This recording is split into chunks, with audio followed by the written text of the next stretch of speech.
Masih di Satu Menjadi Forum, saya melanjutkan Bung Ferry. Bung Ferry, tadi saya sudah sampaikan seringkali soal data swasembada dan sebagainya. Terus Anda melihat kawan-kawan aktivis. Bagi Anda sebetulnya posisi di luar dan di dalam tentu sama saja. Tetapi apa yang membedakan ketika seorang aktivis yang disebut sebagai motor penggerak penyeimbang kekuasaan ada di dalam harus seperti apa dan yang ada di luar seperti apa dan itu dibiarkan normatif saja? Ya sebenarnya tidak terlalu berminat juga untuk mengkritik pemerintah ya, namanya pemerintah saya juga. Tapi gara-gara Mas Budi meninggalkan tempatnya harus ada yang mengisi. Ada yang menggantikan. Ini penghargaan. Benar.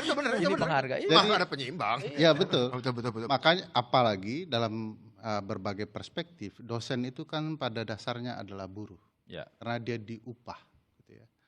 Dan bagi saya itu juga yang perlu dipahami, apa yang terjadi yang dicontohkan oleh Mas Budi di Amerika Latin itu, sebagian dimenangkan partai buruh, baru mereka mengisi kekuasaan dan mengeluarkan kebijakan. Bukan sebaliknya bersandar semacam ikut ya, menuai dari keberhasilan orang, sehingga kebijakan-kebijakan pada dasarnya tidak pro buruh. Nah bagi saya ya tentu akan ada bedanya buruh yang berkuasa mengeluarkan kebijakannya ada di titik sentral kekuasaan dibandingkan buruh yang menumpang laju biduk ke hilir begitu ya, cuman sekedar lewat begitu ya.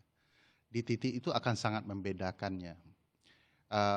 Tentu ini tidak mencoba berpikir negatif kepada teman-teman masuk ke dalam, tapi fakta membedakan, menjelaskan hal yang berbeda. Tidak ada satupun kerja teman-teman di dalam yang menonjol dari kerja-kerja yang lain.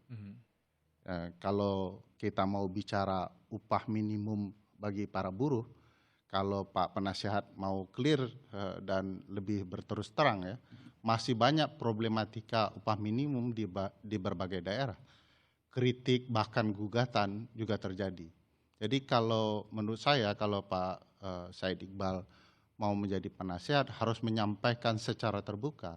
Mungkin di beberapa daerah oke, tetapi di banyak daerah masih banyak persoalan soal upah minimum bagi buruh.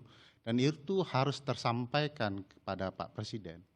Bukan tidak mungkin teman-teman yang punya akses termasuk Pak Said Iqbal, Mas Budiman, lebih dekat dibandingkan para menteri untuk menyampaikan banyak persoalan. Karena mungkin Pak Presiden sedang terhibur dengan para aktivis ini. Sementara menteri datang dengan berbagai persoalan gitu ya. Karena persoalan itu membuat presiden bingung, cukup menghadap Pak Teddy saja begitu ya. Nah, karena ini mendatangkan tawa, kebahagiaan, tapi belum tentu juga menyelesaikan persoalan. Nah, bagi saya ini yang menjadi titik penting untuk memahami prospek ketatanegaraan. Tatanegara itu antara hukum dan politik tipis ya. Nah, keberadaan politik teman-teman aktivis di dalam pemerintahan itu pentingnya bagaimana?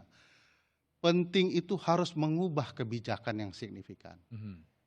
Orang sangat berharap, saya sendiri harus mengakui, saya berharap dengan keberadaan Budiman Sujatmiko, pengentasan kemiskinan itu tidak tampil dari sekedar data yang diucapkan pemerintah, tapi fakta real data di lapangan. Itu harapannya. Dan orang memimpikan para aktivis ini bekerja sesuai imajinasi publik. Bukan seperti apa yang dikerjakan para politisi-politisi lain.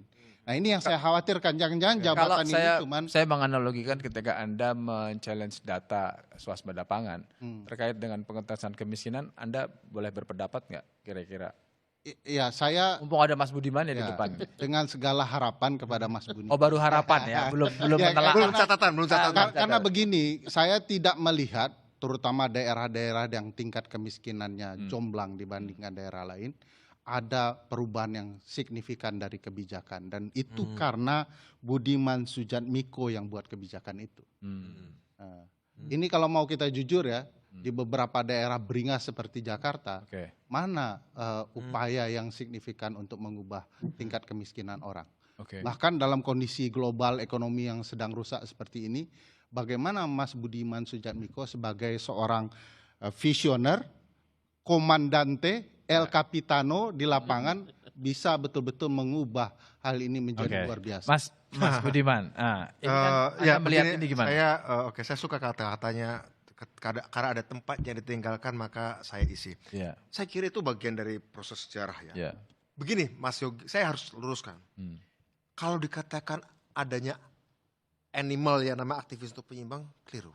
Kenapa? Aktivis itu melakukan perubahan. Tapi kan Aktivis juga itu dalam melakukan perubahan. konteks Bahwa dia bisa di luar kepentingan kekuasaan, politik, dia bisa, bisa di dalam kekuasaan. Ya. Soal yang nyimbang apa?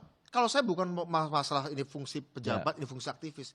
Penyimbangan, kalau pemerintahnya neolib, penyimbangannya harus sosialis. Kalau pemerintahnya Itu sosialis, masa. penyimbangannya neolib. Tapi- Artinya itulah cara kita melihat ekonomi politik ya, bukan sekedar peran-peran fungsi aktivis dan peran-peran fungsi politisi, bukan di situ. Karena aktivis juga beda-beda ideologinya, beda-beda ideologinya. tentu, Artinya begitu. tentu. Bukan, jadi aktivis adalah melakukan perubahan, bisa di luar, bisa di dalam.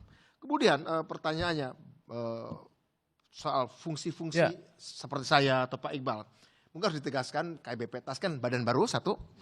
Badan baru ini memang tidak eksekutorial, Pak Ferry, tidak eksekutorial, lebih koordinatif, monitoring dan merumuskan konsep pengentasan kemiskinan, dan itu yang diminta Pak Prabowo. Bagaimana Mas Budiman, kita udah ratusan triliun tiap tahun tapi kemiskinan masih begini-begini saja.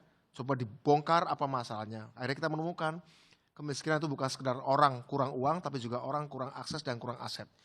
Yang menarik, kami kemudian menyusun rencana induk dan sekarang ini sudah kami sampaikan kepada Presiden supaya itu binding. Rencana itu mengikat semua kementerian agar setiap kementerian, Ketenagakerjaan, Koperasi, Sosial, BGN, Kementerian Pendidikan, menjadi satu orkestrasi dari beberapa program itu sehingga mereka menerima makan bergizi gratis kepada sekolah rakyat, kemudian berkaitan dengan perumahan nanti ya, berkaitan dengan cek kesehatan gratis. Oke. Implikasinya apa? Sebenarnya ada dampaknya. Ya. Dampaknya apa? Ada terjadi penurunan kemiskinan. Meskipun masih belum signifikan. Ya. Artinya dalam progres Masih belum lah. signifikan, masih belum puas. Tapi Pak Presiden menegaskan kemiskinan ekstrim 2026 harus 0%. Sekitar 2,2 juta orang Indonesia yang miskin ekstrim di tahun 2026 Dan sebagai harus kepala BPS 0%. Taskin, permintaan Presiden itu menurut Anda realistis atau tidak? Realistis karena kami sudah menemukan, kami sudah berdiskusi dengan Oke. BUMN, Yang sudah sering menggunakan kali jadi dengan persoalan. Saya dua hal yang saya mau diskusikan dengan Mas Budi. Ya, ya. Satu, bagi saya aktivis bukan ikan di lautan. Begitu di lautan dia tidak ikut asin seperti lautan, Betul. tapi begitu keluar dari lautan dia jadi ikan asin gitu Ya. ya. Jadi jangan ketika di luar pemerintah dia mampu menahan godaan, begitu keluar pemerintah dia ikut godaan tersebut. Itu Oke. satu. Kedua, soal data-data yang selalu dikampanyekan Pak Presiden. Pak Presiden kita ini menggunakan jargon ultranasionalis untuk menghibur orang, tuntaskan kemiskinan 0%. Ya. Ekstrim, kemiskinan Ekstrim. Ekstrim ya, Ya. bukan Sampah 0%. Ya. Tiba swasembada pangan, padahal ternyata cuma beras gitu ya. Nah, pidato beliau terlihat mencoba menghibur orang.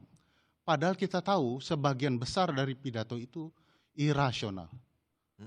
Saya melihat misalnya soal menuntaskan kemiskinan ekstrim, kalau tidak ada upaya-upaya yang luar biasa juga tidak bisa. Mas Budi barusan mengatakan bahwa fungsinya hanya koordinatif, apalagi kebijakannya belum binding. Kan sebenarnya di titik kemiskinan, pengentasan kemiskinan, Mas Budi itu selevel dengan menteri koordinator. Menteri koordinator saja kadang-kadang gagal mengkoordinasikan para menteri.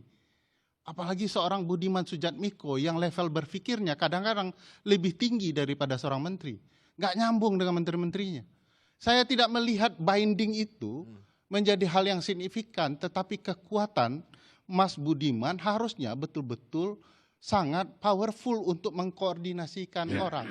Di sini letak kabinet ini sebenarnya tidak efektif. Terlalu banyak orang, terlalu banyak jabatan, fungsinya juga tidak binding. Saya nanti akan memberikan kesempatan untuk menanggapi ini, termasuk dari Pak Said juga seperti apa secara psikologis ketika berada di luar. Tadi Mbak Nining mengatakan masih banyak persoalan-persoalan inti terkait dengan perjuangan buruh yang belum selesai.